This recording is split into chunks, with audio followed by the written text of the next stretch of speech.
నమస్తే అండి. నేను ప్రతి ఒక్కరికి చెప్పేది ఏమిటంటే, మీ కుటుంబంలో చాలా ఆర్థికంగా లాసులయ్యి కుటుంబాలు అనారోగ్య పరిస్థితులు చాలామందిని చూస్తున్నాను. నా దగ్గరికి చాలామంది అలాంటి వాళ్ళు వస్తూ ఉంటారు. నేను వాళ్ళకి ఆ పూజా ఫలితం అనేది వాళ్ళకి అందించే విధానంగా నేను చేసి చక్కగా వడ్డినేస్తూ ఉంటాను. కానీ దీనిలో గమ్మత్తు ఏంటంటే, అన్నం పెట్టిన వాడిని మర్చిపోతారంట తెలుసా. నా కాడికి వచ్చిన వాళ్ళు, ప్రాణాలు కాపాడిన వాళ్ళు మర్చిపోయారు. వెళ్ళేటప్పుడు డబ్బులు కూడా ఎగ్గొట్టి వెళ్ళిపోతూ ఉంటారు.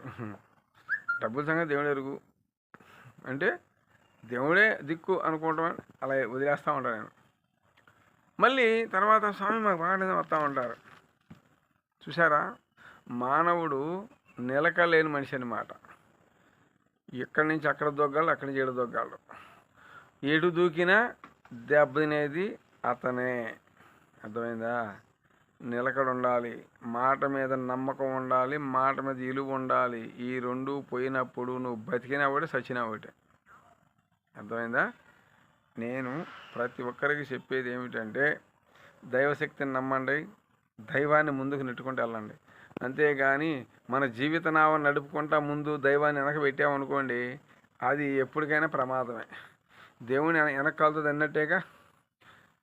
భగవంతుడిని ముందు రథం లాగినట్టు లాగేయటమే, తర్వాత మనం. అంతేగాని ముందు రథం వెళ్ళి తర్వాత మనం వెళ్ళామనుకోండి, వెళ్ళలేదనుకోండి, మన జీవితాలే శూన్యం. చెప్పి చూసారా, ప్రళయం వచ్చిద్ది, ఒకేసారి భూమట్టం అవ్వదు. ఇలాంటి అన్నీ జరుగుతూ ఉంటాయి. రోగాలు ఎందుకు వస్తాయి అంటే, అన్నీ విమర్శించకూడదులే కానీ, ఇదివరకు వంట చేసుకొని తినేవాళ్ళు ఇప్పుడు ప్రతి ఒక్కరు కూడా ఎక్కడ పడితే తెచ్చుకోవడం, హోటల్లో తెచ్చుకోవడం, తినటం, ఎలా అలా అవన్నీ కూడా మన ఆరోగ్యం మన నాశనం చేసుకోవడం అనేది మీకు తెలిసి కూడా వెళ్తున్నారంటే, అది ఇక మన చేతులతో మనం మట్టి పూసుకున్నట్టే. హాయి అని చెప్తున్నాను, హాయి ఏదో చెబుతాడులే.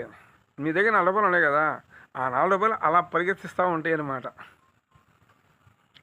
ఎప్పుడైతే మనకి రోగాలు నొప్పులు వచ్చినాయో, అయ్యో అయ్యో, ఇంకా అయ్యో లేదు అమ్మ లేదు, ఇక మనం ఎక్కడి నుంచి వచ్చామో వాడికి చదువుకోవడమే. అర్థమైందా? చదువుకున్నాక మనకు ఆయుష్ చాలా ఉంటుంది. ఒక్కొక్కరికి 70 ఉండొచ్చు, ఒకళ్ళు 15 సంవత్సరాలు ఉండొచ్చు, ఒకళ్ళు 3 సంవత్సరాలు ఉండొచ్చు, ఒకళ్ళు సంవత్సరం ఉండొచ్చు, ఒక 100 ఏళ్ళు ఉండొచ్చు, చెప్పలేం.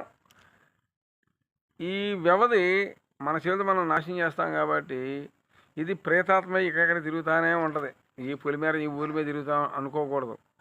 ఎక్కడ తిరుగుతూనే ఉంటుంది అది ప్రేతాత్మ.